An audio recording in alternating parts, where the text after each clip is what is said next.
Bismillahirrahmanirrahim. Raditu billahi rabba wa bil islami dina wa bi Muhammadin nabiyya.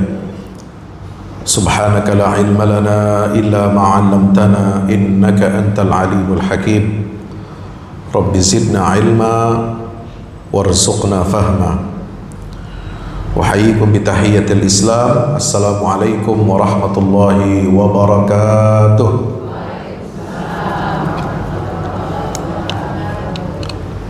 Alhamdulillah, nahmaduhu wa nasta'inuhu wa nastaghfiruhu wa nastahdihi wa na'udzu billahi min shururi anfusina wa min sayyiati a'malina. Innahu may yahdihillahu fala mudilla lahu wa may yudlil fala hadiya lahu. Asyhadu an la ilaha illallah wahdahu la syarika lahu wa asyhadu anna Muhammadan 'abdullahi wa rasuluhu la nabiyya ba'dahu. Allahumma salli wa sallim wa barik ala habibina wa syafi'ina wa maulana Muhammadin wa ala alihi wa ashabihi wa man sar ala hadyihi ila yaumiddin. Allahumma la sahla illa ma ja'altahu sahla wa anta taj'alu as-sa'ba idha syi'ta sahla. Rabbi yassir wa la tu'assir fa inna taysiral 'asir 'alaika yasir. Bapak Ibu hadirin hadirat dirahmati Allah, wabil khusus jamaah kaum ibu Majelis Taklim Masjid Al-Mujahidin Kota Banjarmasin yang insya Allah mudah-mudahan semuanya menjadi wanita-wanita bidadari surga, amin ya rabbal alamin. Alhamdulillah, bersyukur kepada Allah. Mari kita senantiasa mengucapkan alhamdulillahi rabbil alamin. Alhamdulillah atas nikmat hidayah. Alhamdulillah atas nikmat kita bisa beribadah. Alhamdulillah atas nikmat kita dapat bersilaturahim, menuntut ilmu sebagaimana yang diwajibkan oleh baginda Rasulullah sallallahu alaihi wasallam. Talabul ilmi faridatun ala kulli muslim wa muslimah. Menuntut ilmu adalah sebuah kewajiban atas seorang muslim laki-laki dan muslim perempuan. Maka insya Allah mudah-mudahan dengan menuntut ilmu ini jalan yang kita tempuh menjadi asbab jalan Allah memudahkan kita menuju surganya Allah, amin ya rabbal alamin. Karena Nabi SAW bersabda, man salaka tariqan yaltamisu fihi ilman sahhalallahu lahu bihi tariqan ilal jannah. Siapa orang yang menempuh jalan untuk menuntut ilmu, mencari ilmu yang bermanfaat dunia dan akhirat, maka Allah akan mudahkan dengan jalan itu yang dia tempuh mencari ilmu. Allah akan mudahkan baginya jalan menuju surganya Allah Ta'ala, amin ya rabbal alamin. Hadirin ma'asyiral muslimin wal muslimat rahimani wa rahimakumullah. Alhamdulillah saya bisa bersilaturahim kembali bersama ibu-ibu jamaah Majelis Taklim Al-Mujahidin Banjarmasin. Ini kali yang kedua. Kemarin bulan Desember musim penghujan, pulang dari safari dakwah Desember lalu saya sakit ya, sampai 2 minggu lebih, sehingga jadwal kami awal Januari mestinya itu saya safari dakwah ke Jawa Timur, ke Malang, itu gagal karena nggak bisa ya, badan lemas, flu berat, batuk, pilek, badan lemas seperti zaman COVID. Dulu saya pernah kena Omikron ya, bukan Abikron ya. Omikron itu tahun 2021 ya. Itu lumayan ya, sekujur tubuh seperti ditusuk-tusuk, seperti dipatah-patahin gitu ya. Sakit, tapi ini ya agak mirip seperti itu, tetapi tidak terlalu sakit badan ya, tapi nggak bisa kemana-mana, lemas. Alhamdulillah kali ini bisa berjumpa di musim yang agak berbeda, ya, musim yang cukup panas, dan dengan izin Allah Subhanahu wa taala kita berjumpa di bulan Zulhijjah, bulan ke-12 dalam kalender Islam, ya. Dan kita akan memasuki bulan Muharram. Salah satu bulan hurum itu ada 3. Dari 4, 3 ini ya kita sudah memasukinya 2, yaitu Zulqa'dah, Zulhijjah, Muharram, ya. Dan kemarin sebelumnya kita sudah masuki bulan Rajab sebelum Ramadan, ya. Jadi Rajab, Zulqa'dah, Zulhijjah, dan Muharram. Nah, Bapak Ibu dirahmati Allah Subhanahu wa taala, alhamdulillah kita berada di bulan Zulhijjah ini masih dalam bulan hurum, bulan yang diagungkan oleh Allah, bulan panen pahala, bulan yang menjadi musim-musim ibadah. Tetapi kita harus apa?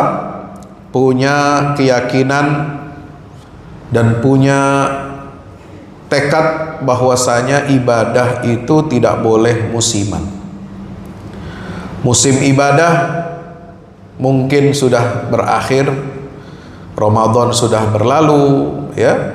Kemudian kemarin 10 pertama Zulhijjah ditambah 3 hari tasyrik juga sudah berakhir. Jamaah haji dari seluruh dunia kembali ke rumahnya masing-masing, ke tanah airnya. Musim ibadah boleh berlalu, tetapi ibadah kita kepada Allah tidak boleh kendor, ya. La tantahil a'mal bintihail mawasim, kata Syekh Muhammad Saleh Ibn Utsaimin, ya, bahwasanya amal-amal soleh itu tidak boleh berhenti dengan berhentinya musim. Jangan kita ibadah kepada Allah ikut musim-musiman. Musimnya ibadah, ikut ibadah. Musimnya rehat, kita rehat semua. Musimnya kita main semua. Enggak, kita enggak boleh jadi pengekor, ya. Kita tidak boleh ikut-ikutan. Ibadah harus dengan kesadaran, bukan karena gaya-gayaan, bukan karena sekeliling kita, teman kita, keluarga, tetangga kita semuanya puasa lalu kita ikut puasa. Enggak. Kita ibadah itu karena mencari ridha Allah, bukan mencari ridhonya manusia. Kita puasa sunnah, puasa wajib, sholat sunnah, sholat fardu bukan karena ingin dicatat sama atasan, ya. Bukan karena ingin mencari perhatian bos, bukan hanya ingin mendapatkan perhatian cinta kasih sayang dari suami, ibu-ibu, ya, semuanya. Tapi kita beribadah itu adalah karena kita tunduk patuh kepada Allah Azza wa Jalla. Wa innama tantahil a'mal bintihail ajal. Kita baru selesai jeda, ya, berhenti total dari amal soleh kalau sudah ajal kita selesai, jatah hidup kita selesai di atas dunia ini, baru kita selesai tidak beribadah lagi. Karena waktunya ibadah itu adalah beramal itu di dunia. Kalau sudah masuk kubur udah nggak ada amal soleh lagi, betul, ya kan? Idza mata ibnu Adam inqata amaluhu. Jika seorang anak Adam itu meninggal dunia, maka sudah terputuslah semua amal solehnya, berhenti total, dia istirahat dari dunia. Nah, itu baru benar-benar istirahat. Selama ada nyawa, ada hayat, kehidupan di kandung badan kita, maka tugas kita adalah menjalankan fungsi apa? Wa ma khalaqtul jinna wal insa illa liya'budun. Tidaklah aku ciptakan jin dan manusia kecuali agar mereka menyembah aku, beribadah kepada Allah Ta'ala, insya Allah. Hadirin dirahmati Allah Subhanahu wa Ta'ala, maka itu Di bulan Zulhijjah ini kemarin begitu banyak hikmah, ya, rahasia-rahasia kebesaran Allah ditampakkan kepada kita, menyaksikan prosesi ibadah haji. Ya, kita terkenang yang sudah pergi haji, kita terkenang kembali bagaimana indahnya dulu ketika kita melaksanakan manasik haji di tanah suci.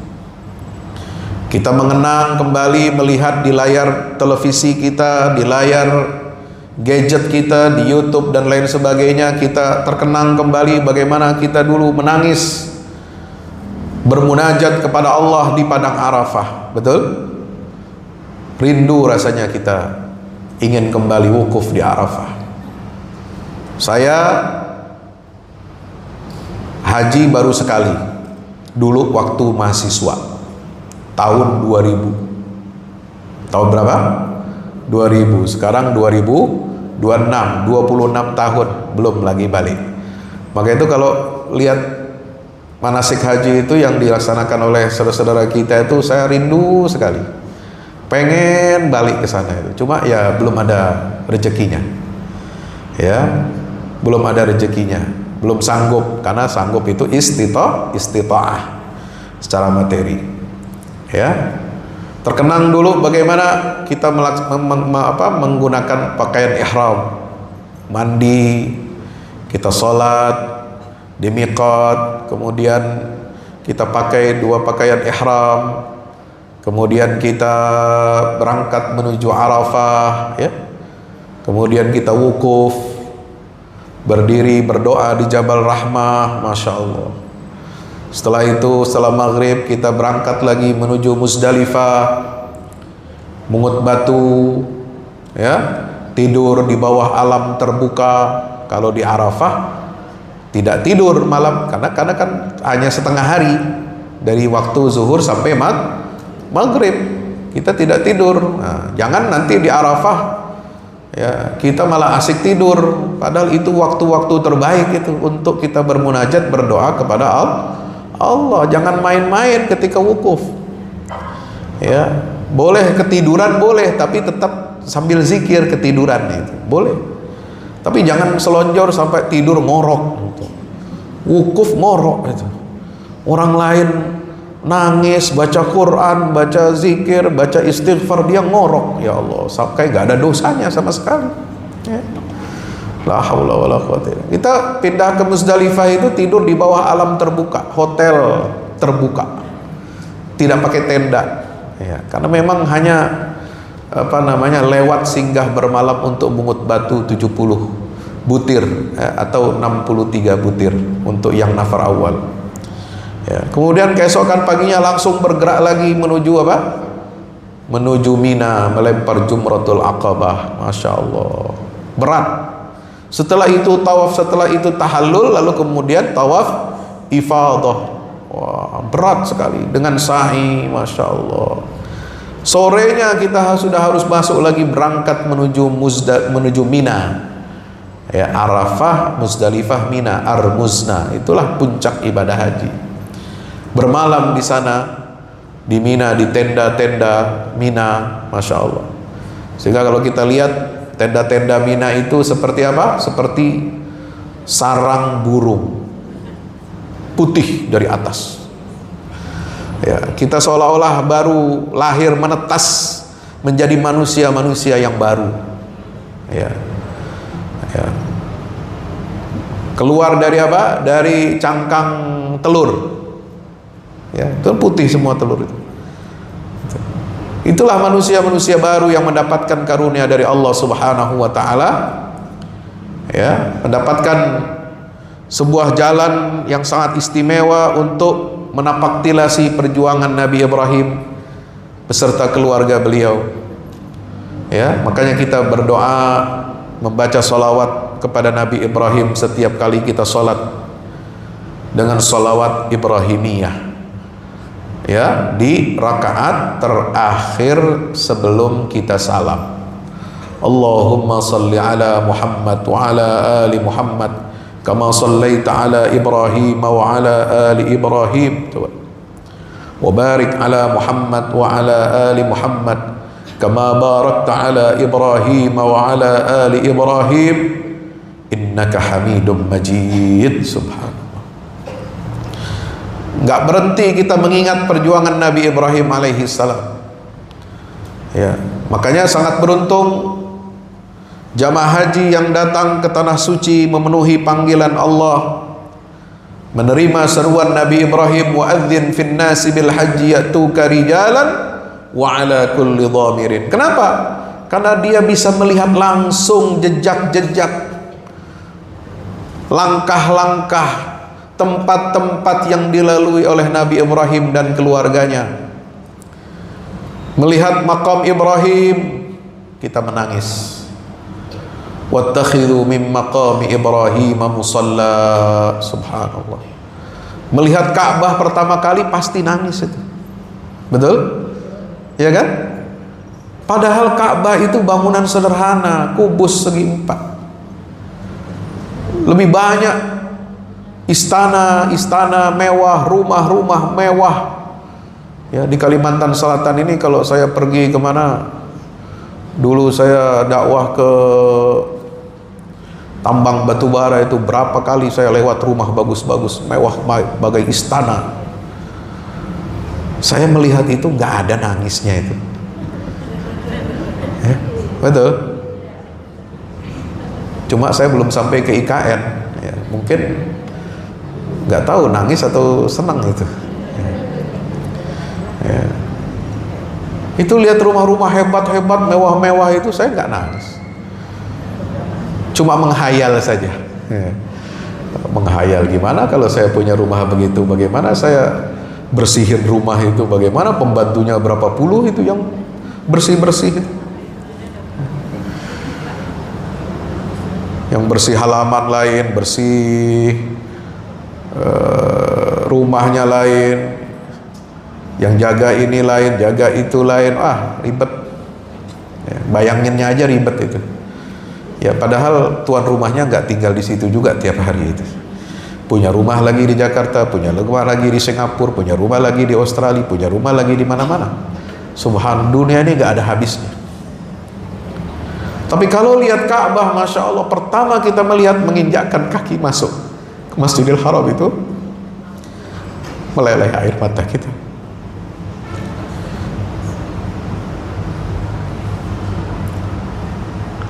Karena itu rumah Allah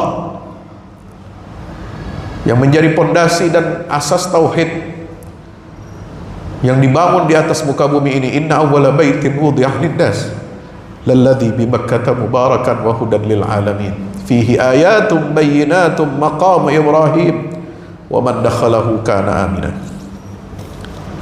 Ya. Itu rumah yang mengingatkan manusia kepada Allah, bukan mengingatkan manusia kepada dunia. Ya. Itu rumah yang mengingatkan manusia kepada perjalanan agung Nabiullah Ibrahim alaihissalam, dan seluruh nabi dan rasul sudah pernah sampai menginjakkan kakinya ke Baitullah itu, Ka'bah, untuk tawaf, untuk mengagungkan asma Allah subhanahu wa ta'ala. Semua nabi dan rasul tanpa kecuali. Itu rumah yang kemudian di atasnya itu adalah Baitul Ma'mur yang setiap hari 70.000 malaikat bertawaf mengelilingi, mengagungkan nama Allah subhanahu wa ta'ala. Itu rumah yang diabadikan di dalam Al-Quran. Rabbana inni askantu min dzurriyyati biwadin ghairi dzi zar'in 'inda baitikal muharram rabbana liyuqimus shalah. Rumah yang sederhana, rumah yang mengingatkan kita kepada perjuangan Nabi Ibrahim ketika dia datang dari Palestina membawa Hajar, ya, bersama Hajar waktu itu sudah sudah punya anak yang masih bayi, ya, masih merah tubuhnya, ya. Dibawa oleh Nabi Ibrahim alaihissalam, mereka bertiga sampai ke Baitullah, ya, biwadin ghairi dzi zar'in 'inda baitikal muharram, di sebuah lembah tandus yang tidak ada tanaman dan kehidupan. Kenapa? Karena tidak ada airnya. Ya, Banjarmasin kiri kanan air. sungai di mana-mana. Ya, walaupun sungainya butek gitu. Tapi kalau musim hujan meluap. Desember kemarin ada juga kawasan yang kena luapan banjir ya, dari sungai. Ya. Tapi kalau negeri itu, negeri tandus, dikelilingi oleh gunung-gunung batu, bukan gunung hijau. Ya. Bukan gunung dengan hutan lindung, bukan. Tandus, batu keras. Sampai di situ ditinggalkan oleh Nabi Ibrahim alaihi salam. Aku titipkan keluargaku ini kepadamu ya Allah. Maka beliau setelah mencium istrinya, mengkening istrinya dan putranya Ismail, beliau balik badan, arah badannya menuju negeri Syam, kembali ke Palestina.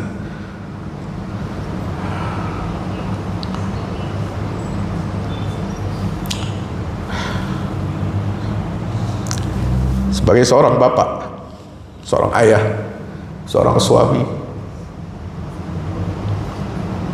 remuk hati beliau meninggalkan keluarganya, apalagi di tempat di lembah yang tandus itu. Tapi karena Allah yang perintahkan, karena Allah yang berikan petunjuk, wahai Ibrahim, tempatkan putramu, istrimu inda baiti al-muharram, di sisi rumahku yang agung. Makanya disebutkan di situ inda baitikal muharram, aku tempatkan keluargaku sebagiannya di sisi rumahmu yang agung, yaitu Baitullah.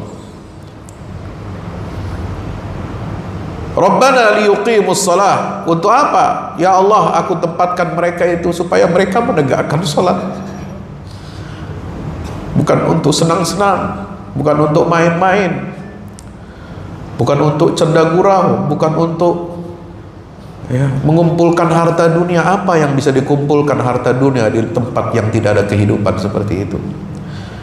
Kalau di Kalimantan Selatan kita bisa ngumpulin batu bara, kita bisa ngumpulin minyak, kita bisa ngumpulin sawit, macam-macam. Ya, apalagi penghasil berlian katanya Martapura. Ya, berlian harganya lumayan. Ya, komoditas setara dengan emas, bahkan mungkin lebih mahal. Ya. Apa yang bisa ditinggalkan di sana? Nggak ada, hanya Allah. Ibrahim membalikkan badannya seraya dia menahan hatinya yang remuk, dan sang istri di belakang dia memanggil suaminya, wahai suamiku, kenapa engkau tinggalkan kami di sini, di lembah tandus ini? Apakah ini menurut keinginanmu sendiri atau Allah Tuhan yang menginginkan ini semua? Allahu amaraka bihadza, apakah benar Tuhan yang menginginkan engkau, perintahkan engkau untuk melakukan ini kepada kami? Ibrahim tidak membalikkan badannya dan tidak melihat sang istri. Dia hanya menjawab, bala, benar, naam, Allah lah yang perintahkan aku seperti ini. Maka apa kata jawab sang istri, yaitu Ibunda Hajar alaihissalam? Beliau lalu dengan ikhlas, dengan ridha atas keputusan Allah, dia mengatakan satu kaidah yang sangat luar biasa, idan lan yudayyi'anallahu abadan. Kalau demikian Allah yang perintahkan, aku tidak protes, aku tidak keberatan, aku tidak akan marah kepadamu, tapi aku yakin dan akan bertambah yakin bahwa Allah tidak akan menyia-nyiakan kami di tempat ini. Subhanallah. Di mana sekarang kualitas perempuan-perempuan hebat seperti itu, seperti Bunda Hajar? Masih ada gak kualitas perempuan hebat seperti ini? Apakah ada pada diri kita? Apakah ada di tengah-tengah kita? Bagaimana kita menghadirkan kekuatan Ibunda Hajar Ibrahim, Ibunda Hajar istri Nabi Allah Ibrahim alaihi salam? Ya. Bagaimana caranya? Mari kita pelajari pelajaran hebat, ibrah yang terukir sepanjang zaman, ya, walaupun nama beliau tidak disebut di dalam Al-Quran, ya, tapi tidak penting nama itu disebut di depan atau tidak. Yang jelas, ketika ibu-ibu, jamaah sekalian hadir datang ke Baitullah, melihat rumah Allah, mata kita meleleh. Di situ ada satu bangunan setengah jadi, bangunan yang setengah lingkaran itu yang disebut dengan Hijr Ismail. Ada makam Ibrahim, ada Hijr Ismail, ada Bukit Safa dan Marwah. Itulah peninggalan dari perempuan agung, perempuan hebat yang diabadikan oleh Allah Subhanahu wa taala. Ya. Hijr Ismail, disitulah beliau menggendong dan menyusui sang putra Ismail. Sehingga ada riwayat yang mengatakan bahwa ketika beliau wafat, Hajar wafat ini, beliau dimakamkan di Hijr Ismail. Artinya apa?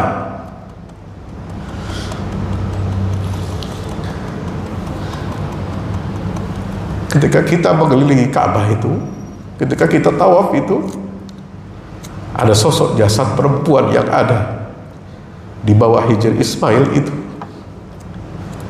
Sosok perempuan hebat yang berada di sisi rumah Allah, yang jasadnya dimakamkan terbujur di sisi rumah Allah. Tidak ada seorang laki-laki pun yang bisa menempatkan tempat yang istimewa seperti yang diraih oleh Hajar alaihissalam. Nabi Ibrahim makamnya bukan di sisi Ka'bah. Nabi Ibrahim makamnya di Palestina, di Hebron, di Masjid Al-Ibrahimi, di kota Al-Khalil, ya. Ishak, Yakub, seluruh keturunan Ibrahim itu dikuburkan di Palestina. Ya. Makam Nabi Ismail kita tidak tahu di mana persisnya letaknya, tapi kemungkinan besar posisinya masih ada di Makkah Al-Mukarramah. Tapi satu-satunya wanita yang begitu diangkat derajatnya oleh Allah Subhanahu wa taala, ya, hidupnya sampai wafatnya, sampai matinya beliau berada di sisi rumah Allah Subhanahu wa taala. Inspirasi kehidupannya menjadi teladan buat kita semua. Maka tidak akan ada amaliyah ibadah haji tanpa terlibat Siti Hajar, ya, tidak bisa.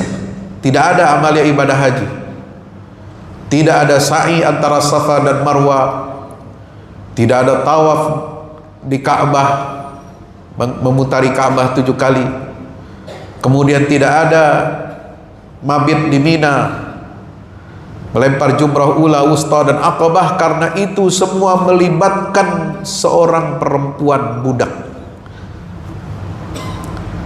yang berkulit hitam yang bernama Hajar. Ya, itulah ibunda kita, ibunda kaum muslimin, yang menemani legenda hidup seorang pria yang bernama Ibrahim alaihi salam, yang bergelar Khalilur Rahman. Ya, menemani Ibrahim dalam suka dan dukanya, menemani Ibrahim dalam senyum dan sedihnya, menemani Ibrahim dalam pahit dan indahnya kehidupan, berjuang untuk menegakkan dakwah la ilaha illallah.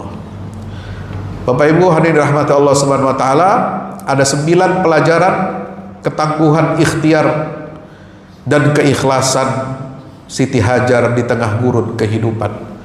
Jadi kalau bulan Zulhijjah ini kita belajarnya bukan hanya kepada Nabi Ibrahim.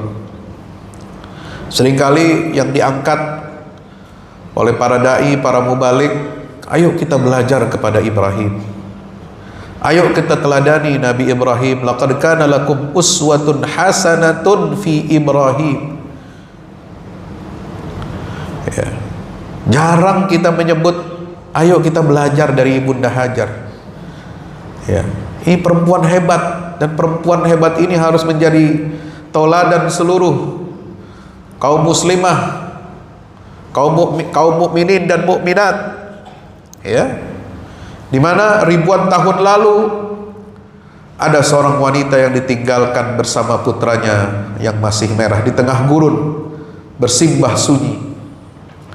Dan hari ini sampai hari kiamat nanti, jejak langkah beliau itu menjadi panduan mental dan spiritual yang paling relevan bagi manusia modern. Ya. Tentang apa? Tentang bagaimana manusia itu bisa bertahan. Dan itulah yang diajarkan Hajar kepada kita, bagaimana seni bertahan, bagaimana seni berjuang di tengah kerasnya gurun kehidupan, dan bagaimana seni untuk berserah diri kepada Allah Subhanahu wa taala. Yang pertama, hadirin dirahmati Allah, ya, Hajar ini kita bisa belajar dari beliau ketika beliau itu menemukan ketenangan saat segalanya terasa mustahil. Di mana Hajar mengajari kita bahwa ternyata kita bisa tidur nyenyak di tengah gurun yang sunyi, jauh dari keluarga dan orang-orang tercinta, selama kita yakin dari awal bahwa Allah tidak akan menyia-nyiakan kita. Ya, ketenangan inilah, ya, bukan berasal dari apa? Bukan berasal dari ketiadaan masalah. Ada masalahnya. Ya. Masalah yang dihadapi oleh Siti Hajar ada. Ya, suaminya pergi. Ya. Ya. Kemudian ditempatkan di lembah tandus, itu masalah. Ya, siapa bilang tidak ada masalah? Ketenangan itu bukan berasal dari ketiadaan masalah. Setiap kita pasti punya masalah, tapi masalahnya adalah kita tidak mendapatkan ketenangan karena kita salah dalam melihat dan menilai masalah. Ya. Dan ketenangan yang diraih oleh Siti Hajar adalah karena beliau memiliki kepastian, keyakinan tentang kepastian siapa yang menjaga beliau. Bukan suami yang jaga beliau, ya, bukan anak yang masih bayi yang bisa menjaga Hajar. Bagaimana bisa anak kecil yang lemah bisa menjaga ibunya? Gak bisa. Ya. Yang bisa menjaga itu hanya Allah Subhanahu wa ta'ala. Yang bisa memberikan kehidupan kepada kita hanya Allah. Makanya kita harus selalu mengulang-ulang kalimat yang disebut, yang diucapkan oleh Nabiullah Ya'qub alaihi salam, fallahu khairun hafiza wa huwa arhamur rahimin. Ayo ucapkan, fallahu khairun hafiza wa huwa arhamur rahimin. Allah itu adalah sebaik-baik penjaga. Ya. Kalau ada masalah hidup, ya, kita nggak usah uring-uringan, kita nggak usah cemberut, kita nggak usah marah-marah. Semakin kita marah, semakin kita cemberut, masalah itu tambah besar. Ya. Masalah kita, kenapa masalah itu tidak mengecil, kemudian masalah itu bisa kita selesaikan? Karena kita tidak punya keyakinan, minus keyakinan kita akan penjagaan Allah Subhanahu wa ta'ala. Allah tidak mungkin membiarkan hambanya mengalami kesulitan yang hebat. La yukallifullahu nafsan illa wus'aha. Ketika Allah memberikan ujian, seberat apapun itu ujian kepada kita, Dia tahu bahwa kita sanggup untuk menanggung ujian itu. Dia tidak akan memberatkan kita melebihi kapasitas yang ada pada diri kita. Dan kita pasti dijaga oleh Allah. Fallahu khairun hafizah wa huwa arhamur rahimin. Allah itu yang paling penyayang di antara orang-orang yang menyayangi.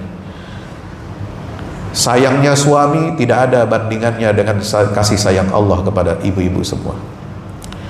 Sayangnya anak kepada ibu tidak sebanding dengan kasih sayang Allah kepada ibu semua. Yakinlah bahwa Allah bersama kita. Banyak orang yang merasa sudah beriman tapi dia nggak punya keyakinan bahwa Allah yang menjaga dia. Ya. Di satu sisi kita mengeluh, meminta kepada manusia, tapi kita di sisi lain minta kepada Allah. Ya, Allah tidak suka diduakan. Allah cemburu ketika kita menduakannya dengan yang lain. Maka mintalah penjagaan yang terbaik dari siapa? Dari Allah Subhanahu wa ta'ala. Inilah kelebihannya Siti Hajar. Ya, kalau Siti Hajar itu ngeluhnya hanya kepada Allah, yakinnya hanya kepada Allah. Ya, kalau perempuan-perempuan zaman sekarang ngeluhnya ke kiri kanan, depan belakang, atas bawah. Ya.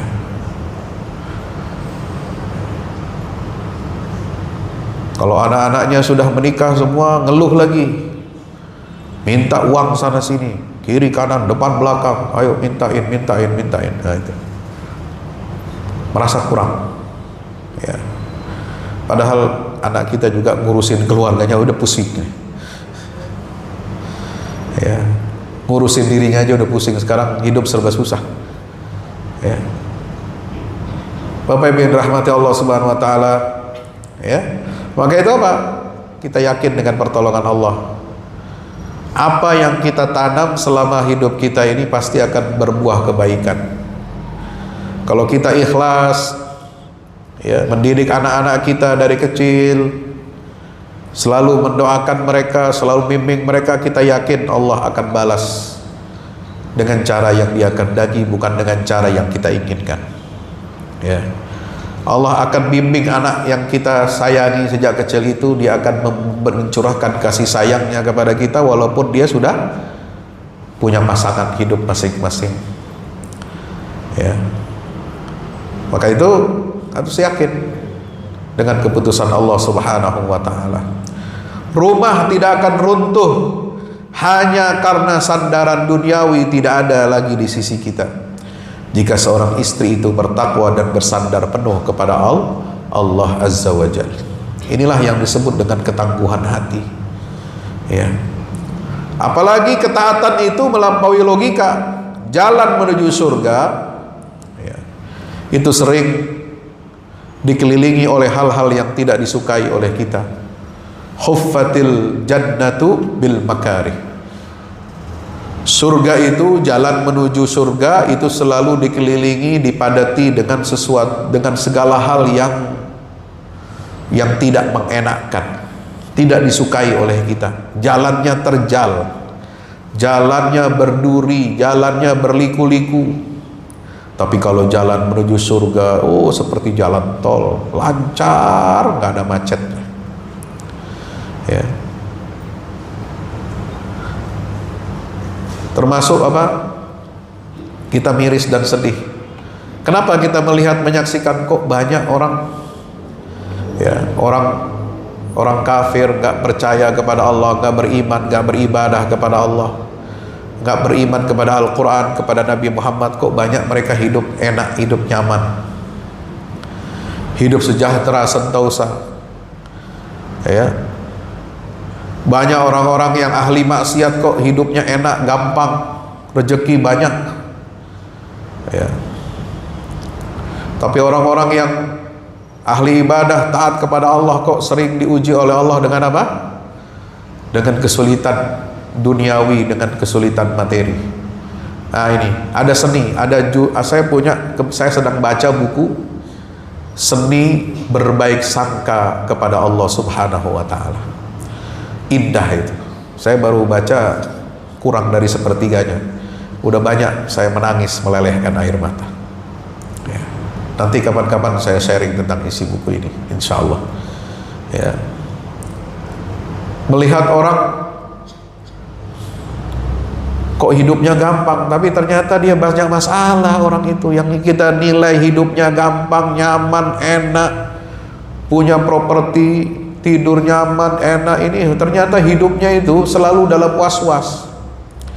Kenapa was-was? Karena dia menjaga hartanya, bukan harta yang menjaga dirinya.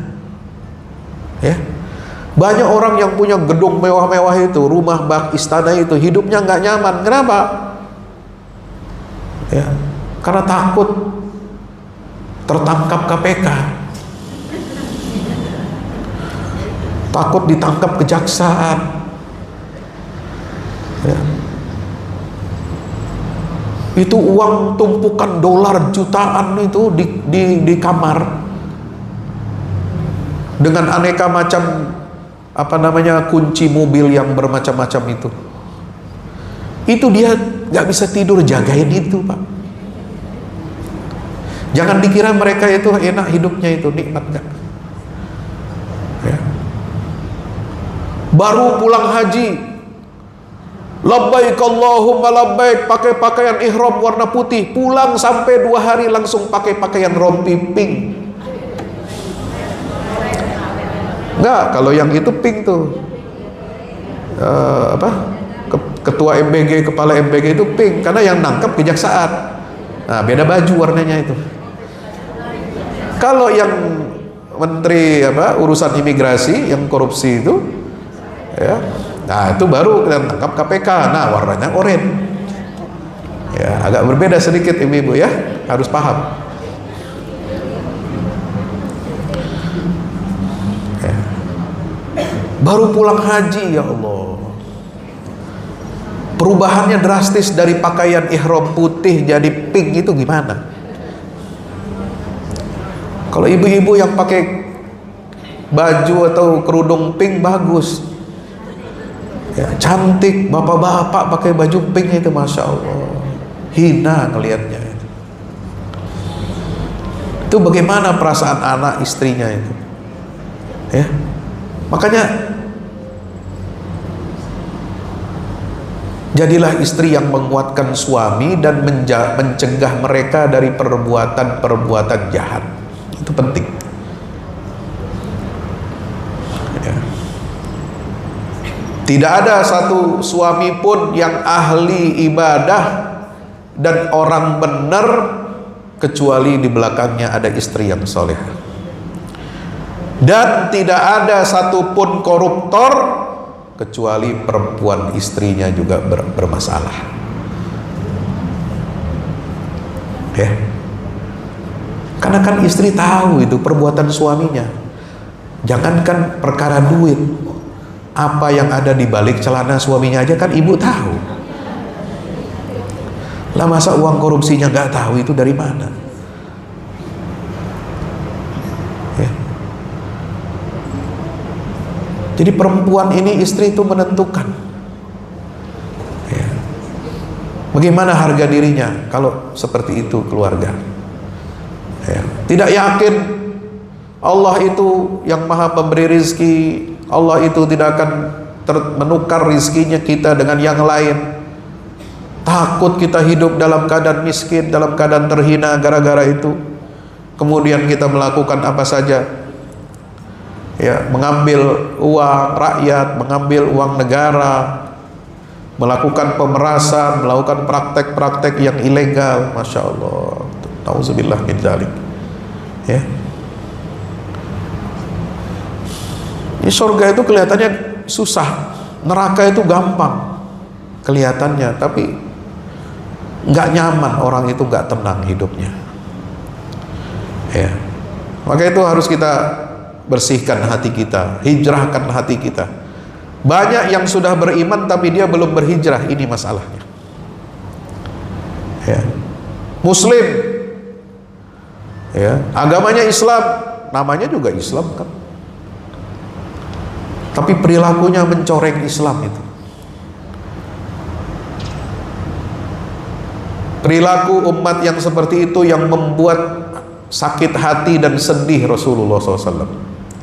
Kenapa? Karena Nabi SAW itu tu'radu ilayya a'malukum, amal-amal kalian, kita ini, amal kita itu dilaporkan kepada Nabi. Nggak nunggu hari kiamat, Nabi di alam kubur itu dilaporin.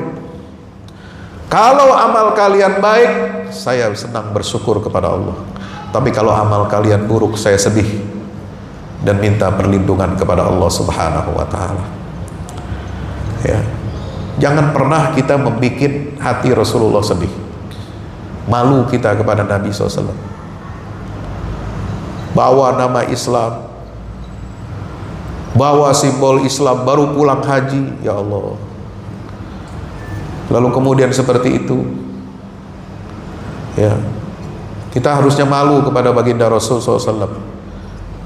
Tidak bisa menegakkan wajah kita di hadapan Rasul SAW nanti di yaumil qiyamah, karena perilaku kita yang mengejar dunia, seolah dunia ini segala-galanya, seolah dunia ini satu-satunya kehidupan kita, seolah-olah tidak ada pertanggungjawaban amal, tidak ada pengadilan Allah. Apa bedanya orang muslim seperti itu dengan orang musyrik zaman jahiliyah? Selalu mengejar dunia, apa saja diterabas, apa saja diterobos. Dia tidak peduli halal dan haram. Itu perilaku orang musyrik yang mengatakan in hiya illa hayatuna dunya namutu wa nahya wa ma yuhlikuna illa dahr. Hidup kita ini ya cuma sekarang. Hidup kita ini sekali saja. Hidup lalu mati, lalu setelah mati sudah selesai. Nggak ada pertanggungjawaban apa-apa. Dan tidak ada yang membuat kita binasa kecuali waktu. Itu banyak dipraktekkan oleh orang Islam sekarang. Ya. Saya nggak ngerti itu orang Islam ini, masya Allah, sekarang belajar akidahnya di mana? Ya. Syahadatnya asyhadu alla ilaha illallah, asyhadu anna Muhammad Rasulullah, tapi nggak sampai perilakunya itu ya hanya untuk dunia saja. Padahal konsekuensi syahadat, iman kepada Allah, iman kepada Rasul, iman kepada Al-Quran, iman kepada malaikat, itu tidak akan sempurna diterima imannya kalau dia tidak beriman kepada hari akhirat. Man kana yu'minu billah wal yaumil akhir. Allah cukup, Nabi menyebut cuma dua saja yang paling penting dari dua rukun iman ini: beriman kepada Allah dan hari akhir. Apa maksud dan tujuannya? Supaya manusia itu benar, nggak melanggar aturan, ya, nggak menerobos yang haram. Kenapa? Ada hari akhirat, hari perhitungan. Tiap hari kita sholat baca iyyaka na'budu wa iyyaka nasta'in. Kita baca maliki yaumiddin. Allah itulah yang memiliki hari pembalasan. Terus kemana lisan yang mengucapkan itu setiap kali sholat maliki yaumiddin, tapi perilaku kita masih korupsi, masih suka mencuri, ya, masih suka berbuat maksiat? Kemana? Antara apa yang kita baca dalam sholat kita berarti itu nggak nyambung, nggak connect dengan hati kita. Nauzubillah min zalik. Ya. Maka jawaban yang paling indah yang Allah berikan hidayah, bimbingan kepada Ibunda Hajar adalah, ya, tentang mengapa kita berkorban. Kenapa Ibunda Hajar siap berkorban, menerima segala kesulitan, menerima segala kekeringan di tengah gurun pasir itu, ya, adalah karena apa? Allahu amaraka bihada, yaitu karena Allah yang memerintahkan kita. Kalau sudah itu perintah Allah, maka kita harus apa? Sami'na wa ata'na, menjalani kehidupan ini. Apa yang dirasakan kita baik, enak, itu juga karunia Allah. Apa yang kita rasakan ini pahit, sulit dan getir, itu juga karunia Allah. Ya. Jadi semua itu adalah karunia Allah, baik semua. Tidak ada yang buruk buat kita. Ya. Ya. Seperti apa? Cuma bungkusannya aja jelek. Kalau ada barang berharga, satu dibungkus dengan bungkusan packaging keren, ya, kita senang menerimanya, betul? Tapi kalau ada satu barang berharga, kita tahu di dalamnya berlian atau emas, ya, 100 gram, tapi dibungkusnya dengan bungkus yang jelek, kira-kira ibu mau buang atau enggak? Halo, assalamualaikum. Ini satu sama isinya 100 gram emas, tapi satu bungkusannya bagus, pasti ibu senang terima. Wah, keren nih, ada ucapan apa, ada ucapannya, kartu ucapannya warnanya pink lagi, dikasih pita, senang. Satu lagi dibungkusnya, bungkusnya jelek, lusuh, kertas koran, tapi kabar dari yang mengirimkan itu sama, isinya sama. Nah, kadang-kadang kita terkecoh, hanya mau menerima yang bungkusannya bagus, tapi tidak mau menerima bungkusnya jelek, padahal isinya sama-sama bagus. Nah, itulah sikap salah kita ketika menerima takdir ataupun perintah Allah Subhanahu wa ta'ala. Kita hanya menilai dari bungkus luarnya saja, padahal hakikatnya apa isi dan substansi yang Allah berikan itu adalah kebaikan buat kita dan untuk mengangkat derajat kita. Ibu semua yang dirahmati Allah Subhanahu wa ta'ala, berikutnya adalah Siti Hajar ini ingin mengajari kita, dan kita harus berterima kasih. Ya, Allah itu kenapa mengajarkan Ibunda Hajar agar apa namanya? Beliau berlari kecil di antara bukit Safa dan Marwah, ya, itu. Kemudian beliau mencari air, ternyata tidak dapat. Ternyata Allah ingin apa? Allah ingin melihat usaha kita. Allah ingin melihat hati kita, menilai hati kita, ya. Hajar cari air, cari airnya sampai jauh ke bukit Safa dan Marwah, berulang kali, bolak-balik 7 kali balik, Safa ke Marwah 1, Marwah ke Safa kedua, terus begitu sampai 7 kali. Diawali dari bukit Safa, berakhir di Marwah. Air itu baru keluar setelah sampai putaran ke-7 di Marwah.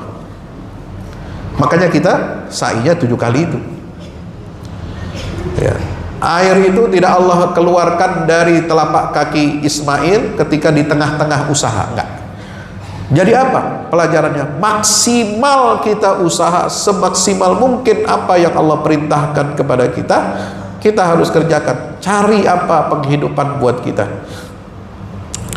Soal hasil dari usaha itu Allah yang menentukan. Dan Allah memberikan air bukan di bukit Safa, tetapi di telapak kaki Ismail yang menghentakkan kakinya, lalu keluarlah pancuran mata air itu. Artinya apa? Usahanya jauh, padahal hasilnya ada di depan mata. Ya. Maka itu sama seperti nabi-nabi sebelumnya, urkud birijlik, hentakkan kakimu ke tanah, kepada Nabi Ayub. Itu yang membuka jalan bagi mereka dan membuka jalan juga bagi kita. Ya, Ibunda Maryam, ibunya Nabi Isa, ya, itu kan ketika mau melahirkan, ya, kondisinya lemah, tubuhnya lemah. Setelah melahirkan dia semakin lemah, betul? Ya, energi terkuras habis, keringatan semua. Nah, lalu bagaimana caranya supaya dia bisa mendapatkan makanan nutrisi yang sehat? Ya, hanya dari kurma. Bagaimana cara meraih kurmanya? Ya, apa menunggu harapan orang akan datang memberikan kurma, lalu kemudian dia bisa makan untuk menyegarkan tubuhnya? Enggak. Allah perintahkan Maryam, wa huzzi ilaiki bi jid'in nakhlah. Perempuan yang tidak berdaya, wahai perempuan yang lemah, yang baru melahirkan, goyang-goyangkanlah pohon kurma itu. Coba bayangkan, ibu melahirkan seorang diri, suruh cari makan sendiri, gimana bisa? Bisa tidak? Suruh goyang-goyang kasur, bisa turun makanan? Enggak. Ini Maryam melahirkan bersandar di pohon kurma. Dia harus usaha sendiri. Coba bayangkan, Allah perintahkan, wa huzzi ilaiki goyang-goyangkan itu pohon korma yang kau bersandar, tempat kamu bersandar. Agar apa? Agar jatuh kurma itu bisa kamu makan. Tusaqit alaiki rotoban jadiyah. Itulah usaha. Ya. Tidak boleh kita menunggu datangnya rizki. Karena apa? Langit, kata Umar bin Khattab, tidak akan menurunkan hujan emas. Kalau ada menurunkan hujan emas, ya, maka pemerintah daerah Kalimantan Selatan dan pemerintah pusat akan berusaha setiap hari menurunkan hujan. Ya. Yang justru ada apa? Hujannya bawa air, kita suka kena banjir. Ya, kita menjauhi, jangan sampai hujan, ya kan? Ya. Maka itu Bapak Ibu rahmati Allah Subhanahu wa taala, inilah pelajaran dari Hajar. Hajar juga mengajarkan apa? Bersusah payah di satu tempat, Allah pasti akan memberikan pertolongan dari tempat yang lain. Seperti tadi, usahanya di Safa dan Marwah, mencari air, ternyata airnya dikeluarkan di mana? Di bawah telapak kakinya Ismail, dekat Ka'bah. Ya, sumur Zam-Zam itu kan aslinya kan dekat sisi Ka'bah, ya. Kalau zaman dulu itu ada tandanya, ada bangunan seperti rumah. Itu tempat sumur Ka'bah. Sekarang sudah tidak ada bangunan itu, ya, ditutup, dia masuk dari bawah. Ada jalan bawah tanah. Ya, karena itu mengganggu. Karena dulu kan jamaah haji masih sedikit. Ya, masih bebas di situ, ada mimbar, ada macam-macam di sana itu.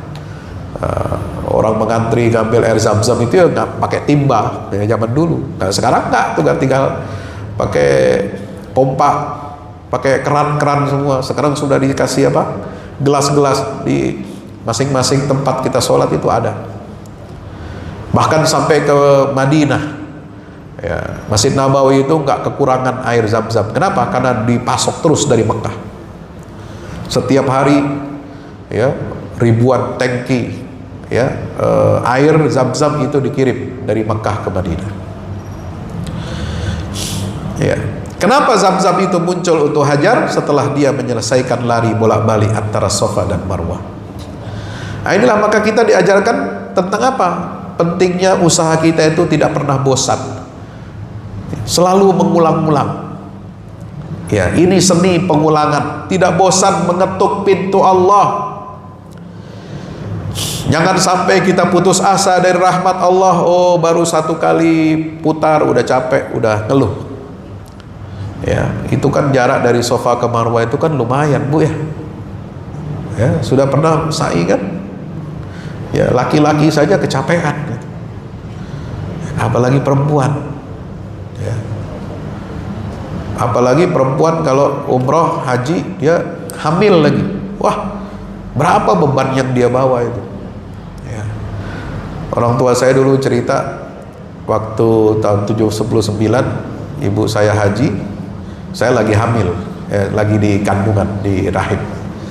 Ya, jadi ibu saya haji itu bawa saya itu di perutnya. Ya. Waktu itu ada peristiwa pemberontakan di Masjidil Haram, ya. Peristiwa pemberontakan, ada seorang namanya Juhaiman, ngaku-ngaku sebagai Imam Mahdi. Dia pengen dibaiat oleh umat Islam. Caranya bagaimana? Senjata semua itu dimasukkan ke dalam kurung-kurung batak, ya, seperti kelihatannya orang bawa jenazah. Kan biasa ada sholat jenazah, ya, di Masjidil Haram itu kan selalu kita saksikan habis sholat fardu ada diumumkan sholat jenazah. Nah, itu keranda-keranda mayat itu diisi senjata-senjata dulu zaman itu ceritanya. Nah, setelah itu, ya, pas sholat jenazah dimulai, ya, umat Islam sholat jenazah itu, kemudian pintu-pintu Masjidil Haram semua ditutup, ya, diblokade, jamaah nggak bisa keluar, termasuk orang tua saya waktu haji itu nggak bisa keluar. Nah, itu ceritanya dramatis, ya. Kenapa bisa keluar itu lewat ventilasi naik ke atas itu, ya, ada yang bantuin itu. Ya, itu mengerikan. Ya, itu berat. Perempuan kalau hamil melaksanakan haji dan umroh. Kalau dulu masih boleh, sekarang nggak boleh. Ya, karena alasan kesehatan. Ya. Makanya kita tidak boleh bosan mengetuk pintu Allah. Hajar itu selalu optimis. Satu kali putaran nggak ketemu, dia balik lagi. Kenapa? Itulah kasih sayang seorang ibu kepada anaknya. Ya, kasih sayang seorang ibu kepada anaknya itu sudah menjadi fitrah. Ya. Fitrah seorang ibu, dia ingin anaknya selamat, dia ingin anaknya bisa makan, bisa minum, walaupun dia harus puasa menanggung rasa lapar. Yang penting anaknya dulu. Ya, nah, jangan jadi nggak tahu kalau ibu-ibu zaman now ini, anak-anak muda sekarang ya, entah anaknya kelaparan, yang penting saya makan dulu kan begitu. Jangan terbalik ya. Ya Allah. Jadi harus terus mengetuk pintu Allah. Allah melihat usaha kita, Allah melihat hati kita, Allah melihat ketundukan kita, Allah akan memberikan jalan keluar. Makanya pelajaran berikutnya adalah pelajaran tentang bagaimana kita berlari menjauhi syahwat dan berlari menuju ketaatan seperti Ibunda Hajar. Jadi sa'i, kita berlari-lari kecil antara Safa dan Marwah itu punya simbol. Apa makna simbol itu? Berlarilah kalian untuk menjauhi syahwat semampu kamu. Jadi kita berlari itu menjauhi syahwat. Dan berlarilah kalian semua menuju ketaatan sesuai kesanggupanmu. Itu makna daripada sa'i antara Safa dan Marwah. Selain memohon pertolongan Allah, meminta bantuan Allah, ya, itu juga berarti kita berlari untuk menjauhi syahwat kita, berlari menjauhi dan berlari mendekati. Jadi ada dua gerakan dalam sa'i itu, berlari untuk menjauhi syahwat dan berlari untuk mendekati ketaatan kita kepada Allah Azza wa Jalla. Terakhir, jamaah yang dirahmati Allah Subhanahu wa taala, ya, apa pelajaran dari Ibunda Hajar? Ya, jangan sampai wanita, perempuan muslim ini ya tidak meremehkan diri karena dia seorang wanita. Kita diajarkan oleh Allah jangan meremehkan dan menghina atau merendahkan derajat perempuan hanya karena dia seorang perempuan. Kenapa? Perempuan dalam Islam ini diangkat derajatnya oleh Allah. Ya, contohnya adalah Hajar. Banyak lagi contoh-contoh yang lain, termasuk dalam perjalanan hijrah Nabi. Ya, beliau dibantu oleh putri Abu Bakar Siddiq. Ya, yang namanya Asma binti Abi Bakar, ya, yang disebut sebagai imra'ah dzatun nitaqain, perempuan yang merobek dua sabuknya menjadi dua. Untuk apa? Mengikat makanan, logistik untuk keperluan makan dan minum konsumsi Rasulullah dan ayahnya, yaitu Abu Bakar Siddiq radhiyallahu anhu. Jadi perempuan ini diangkat derajatnya oleh Allah. Maka jangan merasa minder, jangan merasa rendah diri hanya karena menjadi seorang perempuan, lahir sebagai perempuan. Perempuan ini takdirnya luar biasa.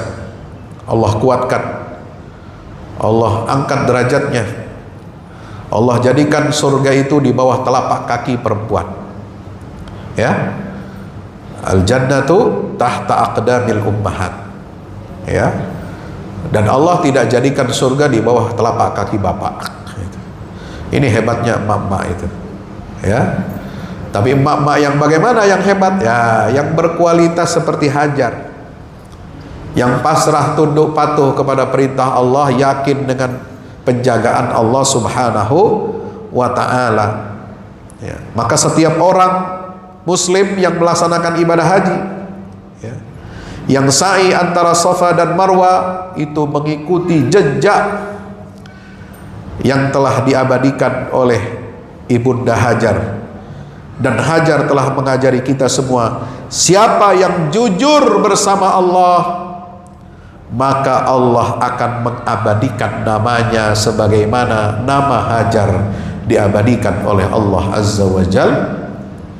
Mudah-mudahan kita semua, ibu-ibu hebat, jamaah majelis taklim, al-mujahidin, ya, kita dapat meneladani dan melaksanakan ajaran-ajaran, nilai-nilai yang diwariskan oleh Ibunda Hajar alaihissalam. Dan mudah-mudahan kita diberkahi kehidupan kita, diperbaiki kehidupan keluarga kita.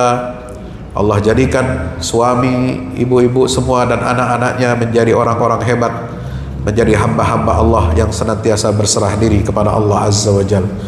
Mari kita sama berdoa kepada Allah. Rabbana hablana min azwajina wa dhurriyyatina qurrata a'yun waj'alna lil muttaqina imama. Ya Allah, karuniakanlah untuk kami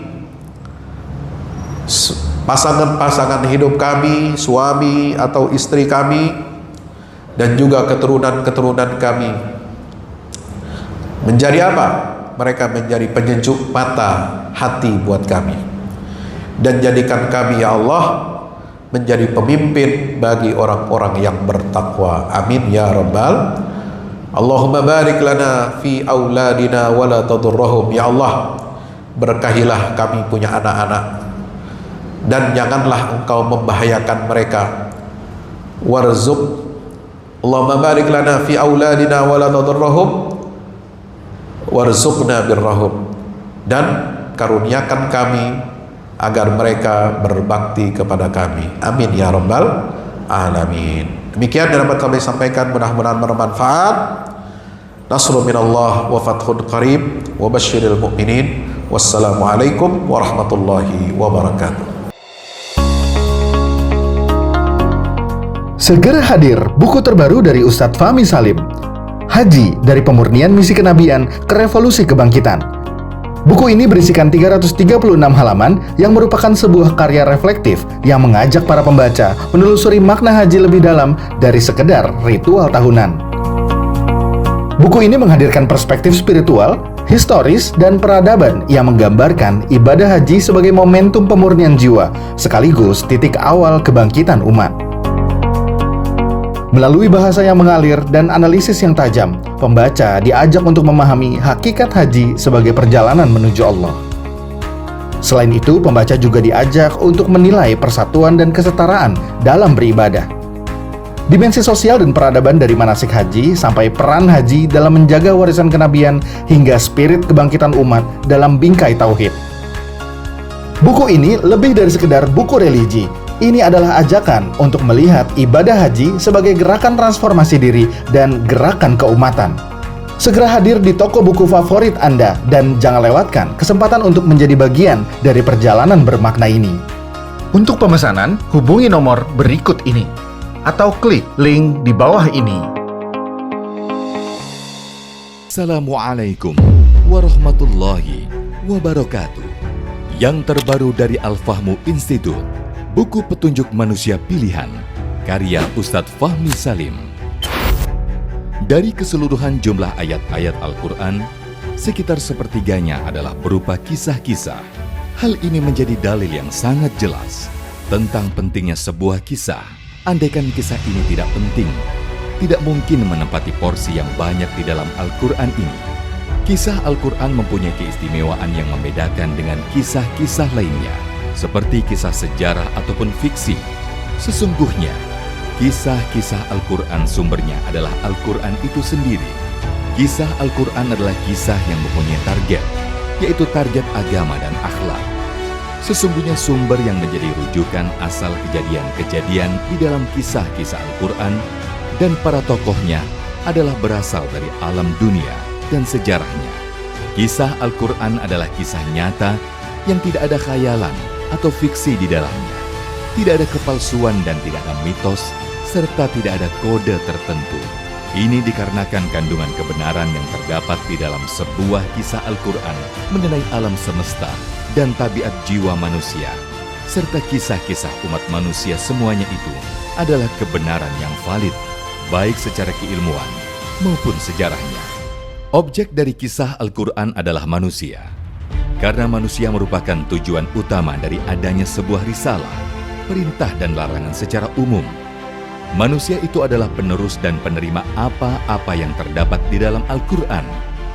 Kisah Al-Quran itu bukan hanya pemaparan tentang kebenaran sebuah sejarah saja, melainkan juga ada, terutama berfokus kepada sisi ibroh atau pelajarannya.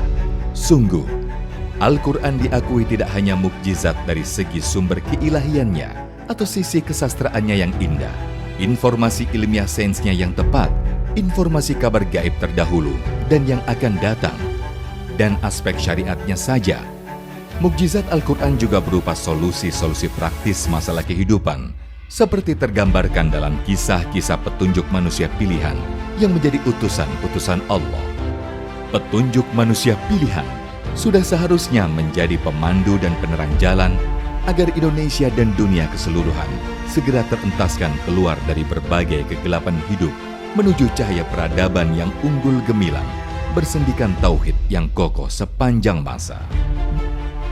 Dikemas dengan tuturan yang mengalir, bercerita tanpa menggurui, petunjuk manusia pilihan bisa menjadi khasanah di setiap keluarga untuk memetik pelajaran dari kisah-kisah manusia terdahulu, dan pelajaran itu berkaitan erat dengan kehidupan kita masa sekarang. Dapatkan segera. Wassalamualaikum warahmatullahi wabarakatuh.